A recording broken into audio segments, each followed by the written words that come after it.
আসসালামাইকুম সম্মানিত viewers and welcome my new blog. দেখেন, ব্লগের মাধ্যমে দেখানোর চেষ্টা করব। চুলগুলো একদম আমাকে পাগল পাগল চিনাইতেছে। শীতের সময় রাখছিলাম, এখন আর সহ্য করতে পারতেছি না, এখন কেটে ফেলতে হবে ইনশাল্লাহ। সাথে এই যে একটা শান্তি লাগতেছে মাত্রা চুলটি কারণে, মানে ভীষণ একটা শান্তি লাগতেছে সত্যি কথা। যে বাতাসটা মাথার ভিতরে ঢুকতেছে আর লাগতেছে, মানে রাখছিলাম তো শীতের জন্য, মানে মাথাটা ঘুম থাকে, এরপর তার খাড়া হয় নাই। এখন একটা সেই শান্তি লাগতেছে, একটা ভালো লাগতেছে। কর কর কর, এটা শেষ করে দিন, এটা শেষ করে দিই। হাতে গিয়েছে, না শেষ করে দিই।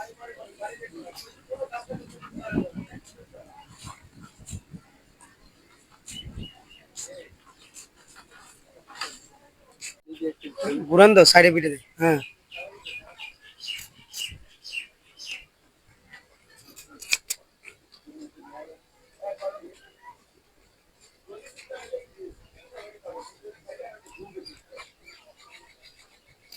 বুঝছে।